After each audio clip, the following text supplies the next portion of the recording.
So anyway, let's jump in and talk about Black Widow. So Black Widow, the latest Marvel movie, the beginning of Phase 4. I think a lot of people had quite a few problems with it, and I didn't love it as well.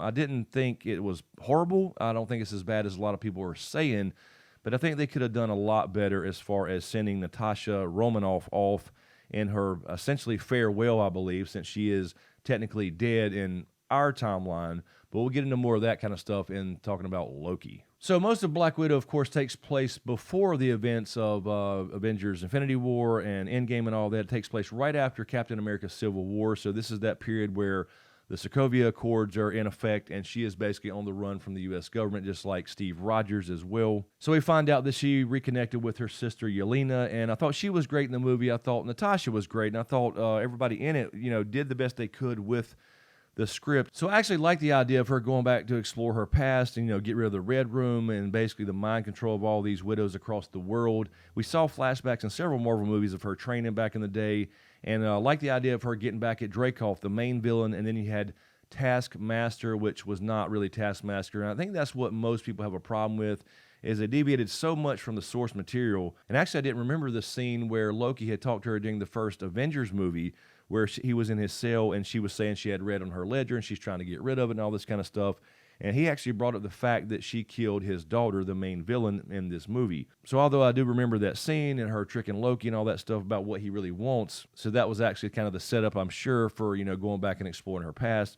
But what I liked about the old, as far as the flashbacks and her training and stuff like that, was it was an old school Russian thing that happened during the Cold War. And this was a very real thing, by the way. You had entire towns in the U.S. that were made up of Russian spies. Russia would have training in Russia where they would set up entire towns to mimic the U.S., and they would learn our accents and all that kind of stuff as well to come over and spy during the Cold War. So although this is obviously a Marvel movie and, didn't have the Red Room necessarily in the whole Black Widow program, they had stuff very similar. So it's really cool that it's based off some reality, because we do want, reality-based Marvel movies, in my opinion. But I think that's where it kind of gets over the top here in this movie, where now the Red Room is this floating city in the clouds, and I didn't like that at all. Not that they can't update their technology, but I didn't like the idea of it being, this floating cloud city where this, kind of regular old dude has mind control with pheromone technology, where somebody can come in the room with him and they're not allowed to touch him or hurt him in any way because of pheromones.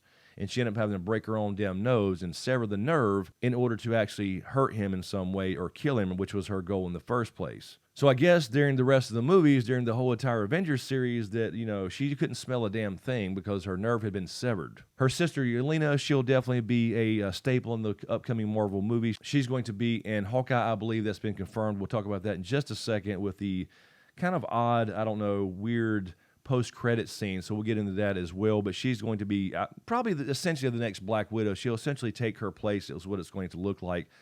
What they're doing is in all these movies and TV shows, they're really setting up the young Avengers and all that kind of stuff as well. Kind of the next generation of Avengers, which, I think they should go in that direction, just like in the comics. Eventually all these people have to kind of go away. Everybody's not a god like Thor who lives thousands and thousands of years or whatever, so I understand where they're going with that, and that's totally fine, and I think she'll be good there. But I think she kind of stole the show in this movie as opposed to kind of focusing on Natasha. I mean, I like them both. They did fine as far as what they had, but I just didn't like the overall movie. Taskmaster was not Taskmaster. It was really weird. It wasn't a really good representation of that villain at all. That could have been done a lot better. The just kind of general plot points are kind of dumb in general. You go to break out the Red Guardian in prison, and if he could get out that easy, not that it was, super easy, they expected him to go through all these people armed and all this kind of shit and then jump up on this helicopter.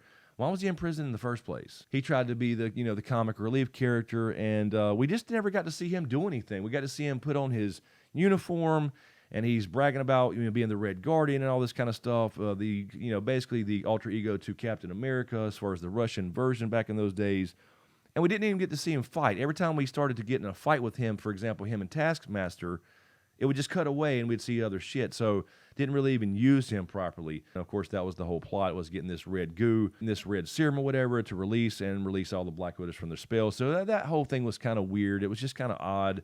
So I just think they fell short. And then you had this weird post-credit scene that I mentioned where she is now current day after Endgame, where Natasha is now dead, because of going to Vormir and getting the Soul Stone and that whole thing with Hawkeye. So apparently she had this makeshift grave, and her sister shows up. She now has a dog.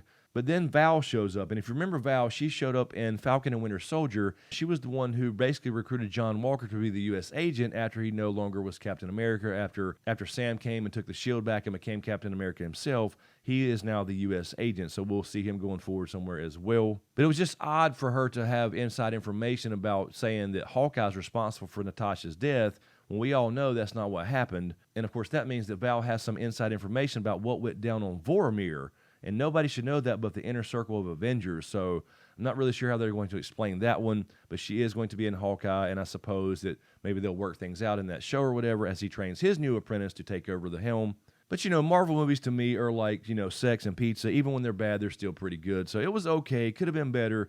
I just felt like Natasha, being Black Widow, one of the main characters, one of the that I think most people really enjoy in the Marvel Cinematic Universe, could have been given a better send-off overall, because it just kind of felt like a rush, forced. And I know it's a Marvel movie. We're talking about superhero stuff and space magic, but some things have to be grounded in reality, and nobody ever gets a broken bone, and they try to kind of overdo it with comedy this time. And although I generally enjoy most of the Marvel comedy, they're getting to the point where they start to overdo it, and they start to kind of save everything. You can't really have a dramatic moment because they try to break it up with comedy when you kind of need that drama sometimes. You had a perfectly good opportunities in there between her and her sister where it ended up being some kind of comic relief instead of having a real dramatic moment, if that makes any sense. So you can let me know in the comments as well. Did you enjoy Black Widow? Did you hate it? Did you think it was okay like me? Let me know what you think in the comments about the beginning of Phase 4.